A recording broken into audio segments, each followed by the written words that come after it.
Je prends la moitié de vos millions, y compris l'héritage de votre grand-mère, annonça Benoît avec un sourire suffisant, sa voix résonnant dans la salle d'audience comme s'il annonçait les numéros du loto.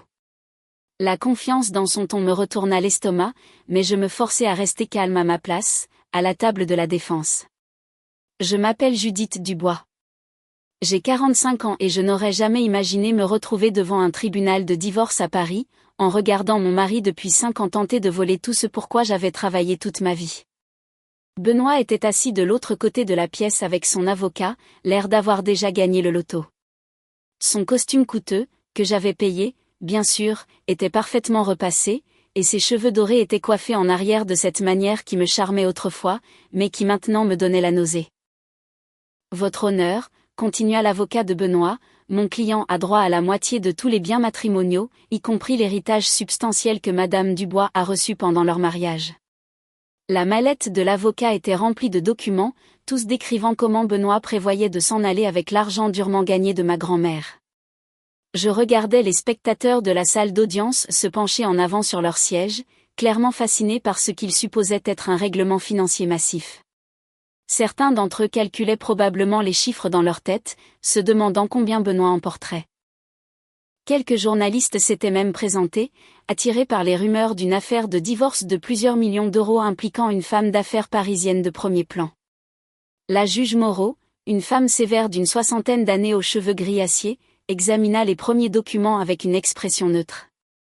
Elle présidait le tribunal de la famille depuis plus de 20 ans, et j'imaginais qu'elle avait vu toutes les ruses possibles. Mais quelque chose me disait qu'elle n'avait pas vu ce que j'étais sur le point de révéler. Benoît se tourna légèrement sur sa chaise pour me lancer ce qu'il pensait probablement être un sourire victorieux. L'audace de ce geste me fit bouillir le sang. C'était le même homme qui me préparait du café au lit, qui prétendait m'aimer pour qui j'étais, pas pour ce que j'avais. 5 ans de mariage, et tout n'avait été qu'un mensonge. La salle d'audience semblait oppressive avec ses boiseries sombres et le poids des procédures légales qui pesaient dans l'air. Dehors, j'entendais les sons lointains de la circulation parisienne. Des gens menant leur vie normale pendant que la mienne était disséquée devant des étrangers. Je serrai plus fort mon sac à main, sentant l'enveloppe à l'intérieur qui allait tout changer.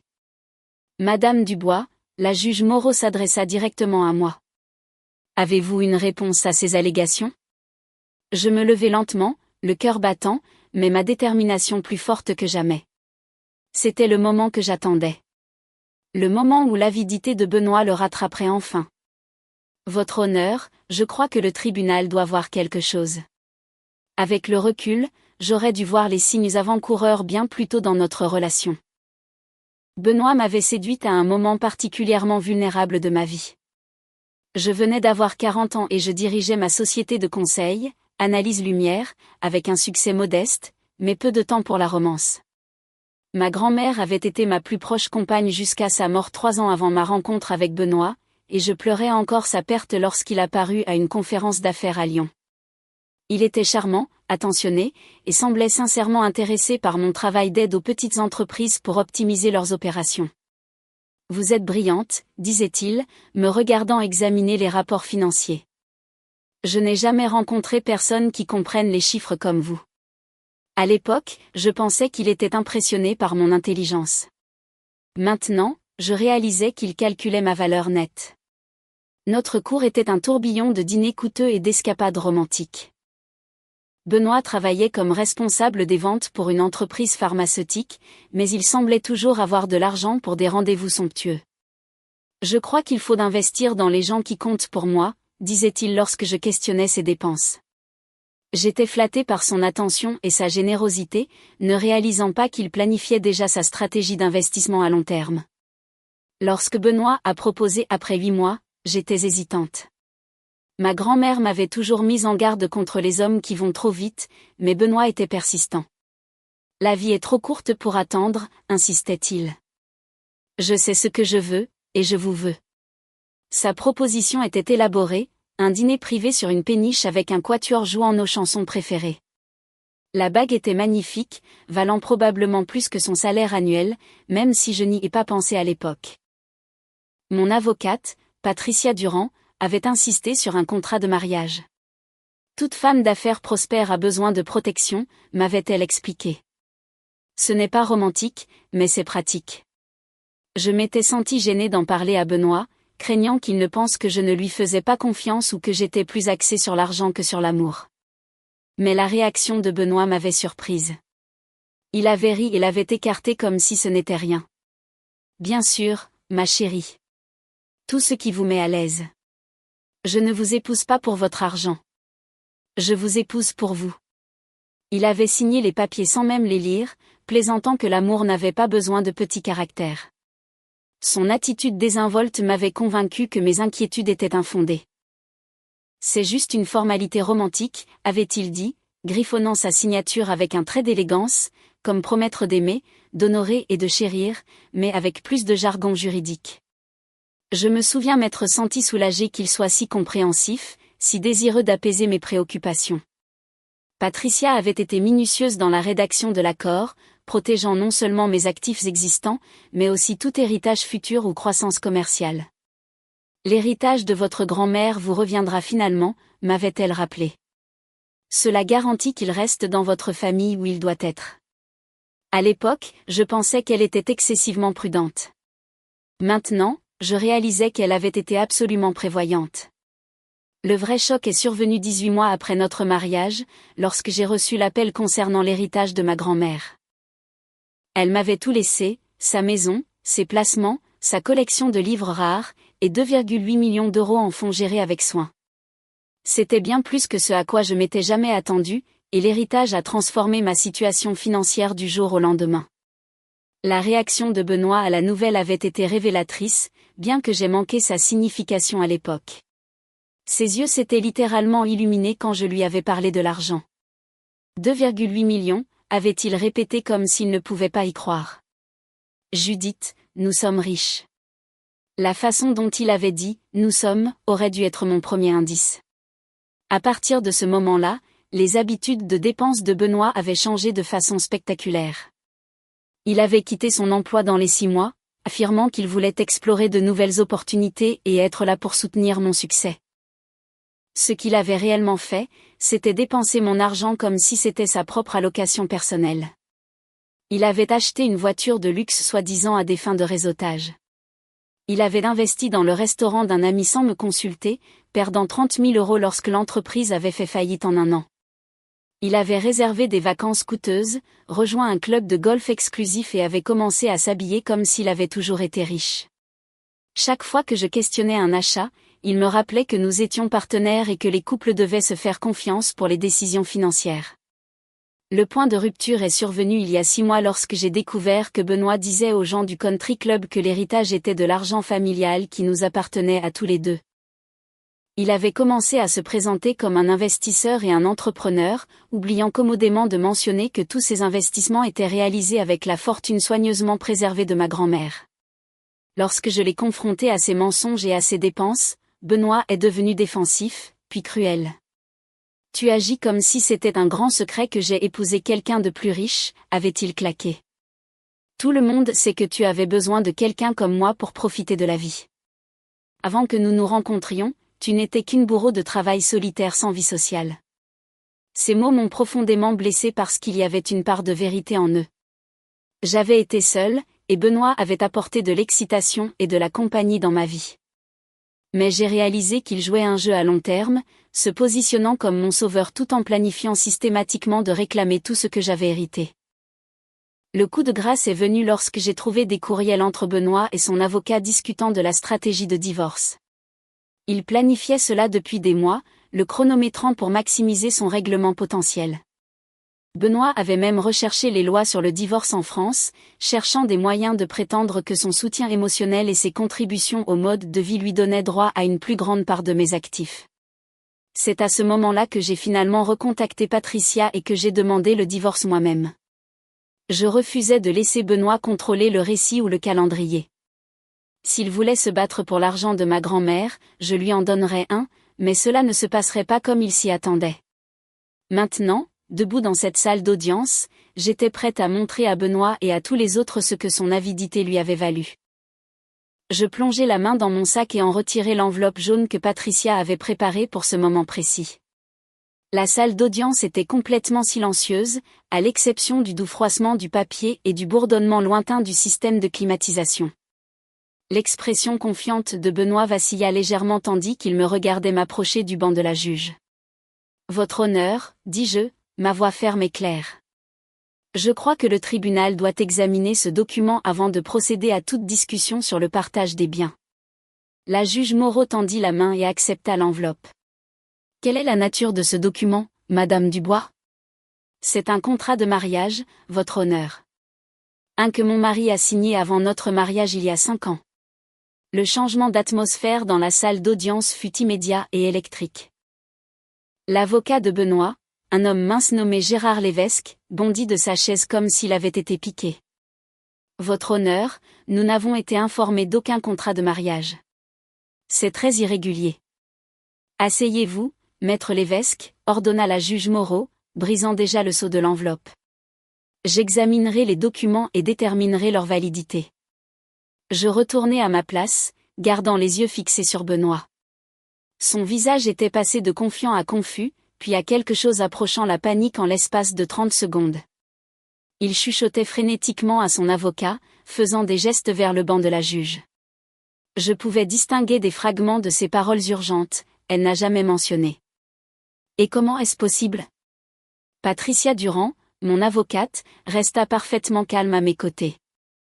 Elle se préparait à ce moment depuis des mois, s'assurant que chaque détail de notre stratégie était infaillible. « Regardez simplement », me chuchota-t-elle avec un petit sourire. La juge Moreau était une lectrice minutieuse, prenant son temps avec chaque page de l'accord. Le document était exhaustif, Patricia s'en était assurée il y a 5 ans. Il décrivait précisément quels actifs étaient protégés, quelles dettes resteraient séparées, et surtout, comment tout héritage futur serait géré. « Il semble s'agir d'un contrat de mariage dûment exécuté », annonça la juge Moreau après plusieurs minutes d'examen attentif. « Il est daté de 6 semaines avant votre mariage, signé par 2 notaires, et contresigné par les 2 parties. » L'avocat de Benoît avait l'air de vouloir disparaître dans sa chaise. Je réalisai que Gérard Lévesque avait déposé cette demande de divorce sans faire de diligence raisonnable de base. Il avait supposé, tout comme Benoît, que le mariage était une simple capture d'actifs. « Votre honneur », Benoît se leva soudainement, sa voix légèrement éraillée. « Je dois voir ce document. Je ne me souviens pas avoir signé quoi que ce soit de ce genre. » Les sourcils de la juge se levèrent à l'éclat de Benoît. « Monsieur Dubois, veuillez rester assis et laisser votre avocat gérer ses procédures. » Mais Benoît était en pleine spirale maintenant, sa confiance soigneusement construite s'effondrait. « Judith, qu'est-ce que c'est ? Tu ne m'as jamais dit que c'était une sorte de piège juridique. » Monsieur Dubois. La voix de la juge Moreau traversa la salle d'audience comme un fouet. « Vous resterez silencieux, ou je vous tiendrai pour outrage à la cour. Votre avocat peut demander à examiner le document par les voies appropriées. » Gérard Lévesque s'approcha du banc avec une réticence évidente.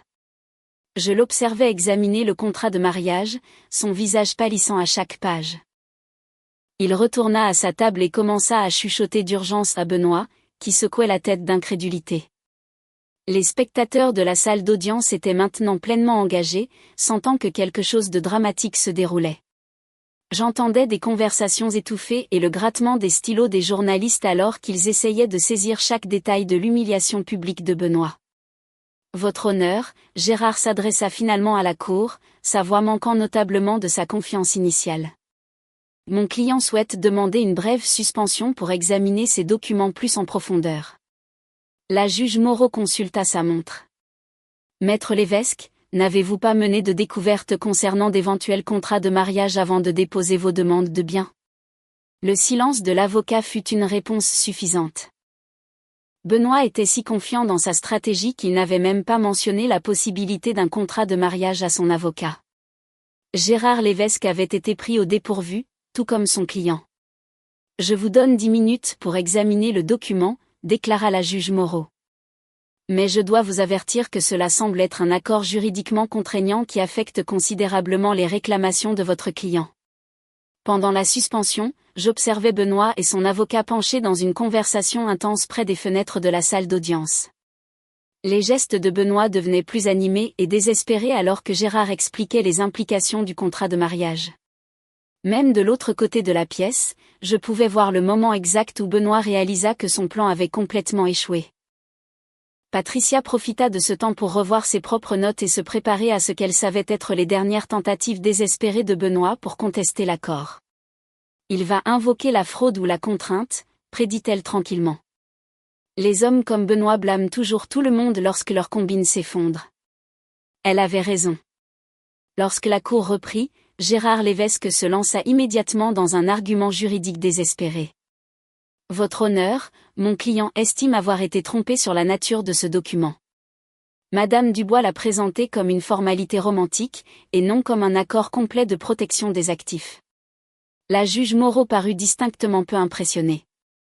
Maître Lévesque, affirmez-vous que votre client a signé un document juridique sans le lire? Votre honneur, mon client faisait confiance à son épouse. Il croyait qu'elle était honnête quant à la portée et aux implications du document. Je dus me mordre la langue pour ne pas rire.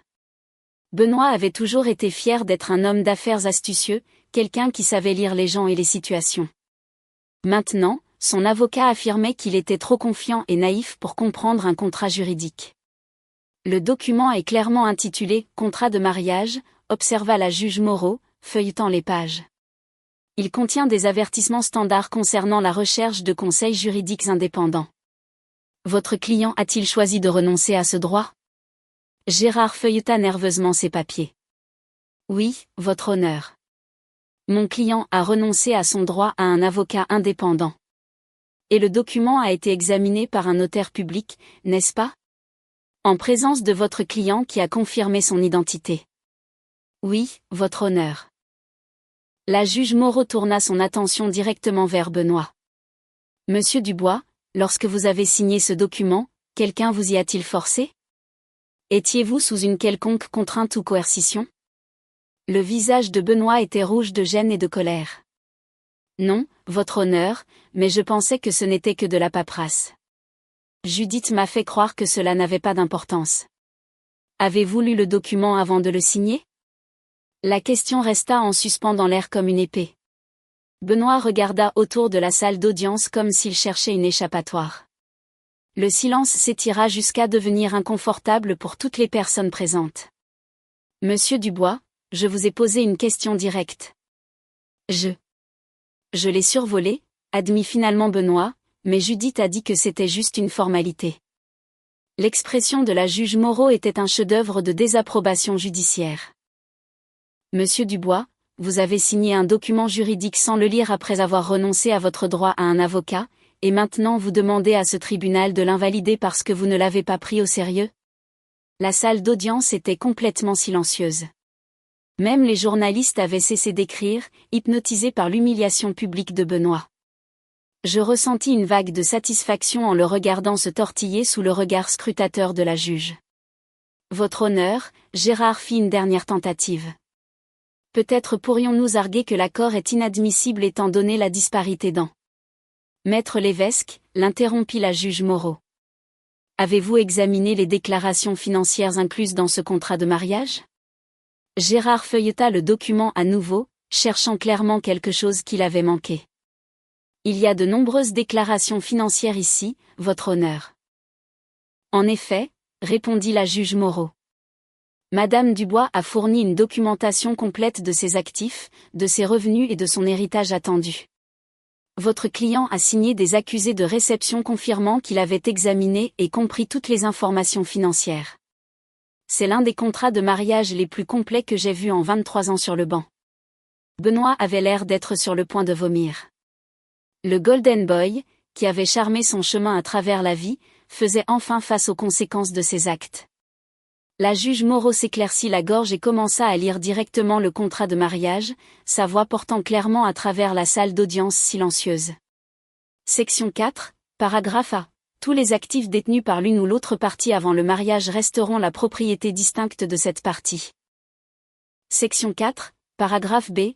Tout héritage reçu par l'une ou l'autre partie pendant le mariage sera considéré comme une propriété distincte et ne sera pas soumis à un partage en cas de divorce. Le visage de Benoît passa par un spectre de couleurs, du rouge au blanc au vert. Il serra le bord de sa table si fort que ses jointures étaient blanches. Ce n'est pas possible légalement, marmonna-t-il assez fort pour que plusieurs personnes l'entendent. La section 6, continua la juge Moreau, aborde la pension alimentaire pour époux. Citation, aucune des parties n'aura droit à une pension alimentaire de l'autre, quelle que soit la durée du mariage ou la disparité de revenus. La juge leva les yeux du document. Cette section a été paraphée par les deux parties et contresignée séparément. Gérard Lévesque prenait frénétiquement des notes, essayant probablement de trouver une faille ou une technicité possible.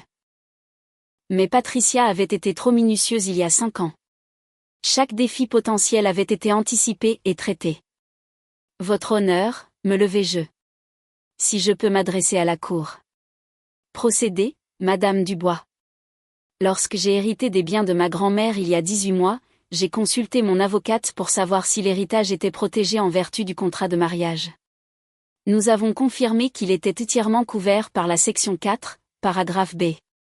L'héritage a été conservé sur des comptes séparés et n'a jamais été confondu avec les biens matrimoniaux. Ce fut le coup de grâce pour Benoît.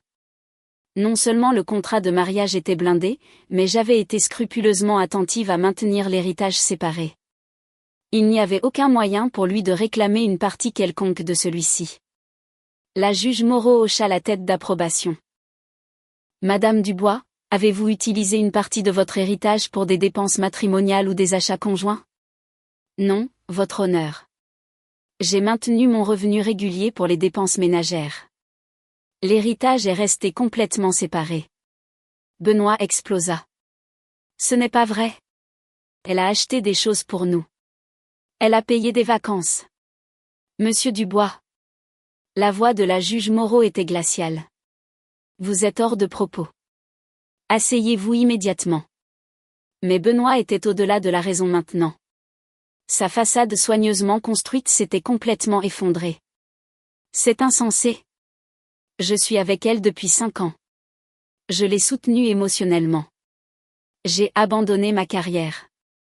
Vous avez quitté votre emploi pour dépenser mon argent, dis-je tranquillement, incapable de me retenir. Madame Dubois, la juge Moreau avertit, mais son ton était presque amusé. Gérard tirait sur la veste de Benoît, essayant de le faire asseoir et d'arrêter d'empirer les choses, mais Benoît était en pleine crise, sa vraie nature transparaissant enfin. Elle m'a piégé, cria Benoît. Elle m'a fait croire que nous étions partenaires. Elle m'a laissé croire que cet argent était le nôtre. Monsieur Dubois, si vous ne pouvez pas vous contrôler, je demanderai au bailli de vous faire sortir de ma salle d'audience. La menace d'être physiquement expulsé finit par pénétrer la rage de Benoît. Il s'assit lourdement, sa poitrine se soulevant de respiration colérique, mais le mal était fait. Tout le monde dans la salle d'audience avait vu son vrai caractère. L'homme avide et prétentieux qui m'avait épousé pour mon argent et qui avait ensuite eu l'audace de se comporter en victime lorsque son plan avait échoué. La juge Moreau examina les dernières pages du contrat de mariage avec un soin délibéré. La tension dans la pièce était palpable alors que tout le monde attendait son jugement. Je sentis une satisfaction calme s'installer en moi. Après des mois de manipulation et de mensonges de la part de Benoît, la vérité éclatait enfin. Sur la base de mon examen de ce contrat de mariage, annonça la juge Moreau, je suis prête à rendre ma décision sur le partage des biens. La juge Moreau retira ses lunettes de lecture et regarda Benoît directement avec une expression qui aurait pu geler le feu. Monsieur Dubois, ce contrat de mariage est valide, complet et juridiquement contraignant. Vous n'avez droit à absolument rien des biens prénuptiaux, de l'héritage ou des participations commerciales de votre femme. Les mots frappèrent Benoît comme des coups physiques. Sa bouche s'ouvrit et il fixa la juge avec une incrédulité totale. Rien, murmura-t-il. Rien, confirma la juge Moreau. De plus, selon la section 7 de cet accord, toutes les dettes contractées individuellement par l'une ou l'autre partie restent la responsabilité de cette partie. Madame Dubois, avez-vous des documents concernant les dettes contractées uniquement par votre mari?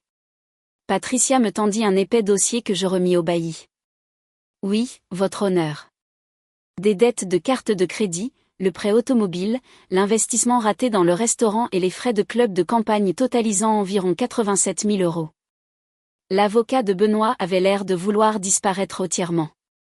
L'affaire qu'il pensait lui rapporter des honoraires substantiels s'était transformée en un désastre complet. Monsieur Dubois, continua la juge Moreau, non seulement vous ne recevrez aucun bien de ce mariage, mais vous restez personnellement responsable des 87 000 € de dettes que vous avez accumulées pendant le mariage. La salle d'audience éclata en murmures et chuchotements. J'entendis quelqu'un derrière moi étouffer un rire. Benoît était passé d'une attente de millions à une faillite en l'espace de 30 minutes. Votre honneur, la voix de Benoît était à peine audible. Ce n'est pas possible. 5 ans de mariage doivent compter pour quelque chose. Le sourire de la juge Moreau était acéré comme une lame. Ça compte pour quelque chose, monsieur Dubois. Ça compte comme une leçon coûteuse pour lire les documents juridiques avant de les signer. Le marteau tomba avec une finalité qui résonna dans la salle d'audience comme un coup de tonnerre. La Cour accorde la demande de divorce déposée par Madame Dubois. Aucun bien ne sera transféré à Monsieur Dubois. Toutes les dettes individuelles restent à la charge de la partie qui les a contractées. Cette cour est ajournée. Benoît resta assis, stupéfait et silencieux, tandis que la réalité de sa situation s'installait. Il avait passé 5 ans à se positionner pour ce moment, pour découvrir que son plan était voué à l'échec dès le jour où il avait signé négligemment le contrat de mariage sans le lire. Les gens commencèrent à sortir de la salle d'audience, mais je restais assise, regardant le monde de Benoît s'effondrer autour de lui. Gérard Lévesque rangeait déjà sa mallette, manifestement désireux d'échapper à cet embarras professionnel. Plusieurs journalistes s'approchèrent de moi pour recueillir des commentaires, mais Patricia les intercepta avec une efficacité rodée. « Judith !» cria Benoît alors que je me levais enfin pour partir. « Nous devons en parler. Ce n'est pas fini. » Je me tournai pour lui faire face une dernière fois. « Benoît, c'était fini au moment où tu as décidé de m'épouser pour mon argent au lieu de m'aimer pour qui je suis. Le contrat de mariage n'a pas ruiné ton plan. Ton avidité l'a fait. » Son visage se froissa alors que tout le poids de sa situation le frappait. Pas d'héritage, pas d'actifs, et des dettes écrasantes qui le suivraient pendant des années. L'homme qui avait charmé son chemin à travers la vie avait enfin rencontré une situation qui ne pouvait être contournée par de belles paroles ou des manipulations. Alors que je marchais vers les portes de la salle d'audience avec Patricia à mes côtés, je me sentais plus légère que je ne l'avais été depuis des mois. Le cauchemar était enfin terminé, et la vraie nature de Benoît avait été exposée aux yeux de tous. La justice, il s'avère, s'accompagnait parfois de sa propre ironie poétique. La vie de Benoît s'est complètement désintégrée dans les mois qui ont suivi notre divorce.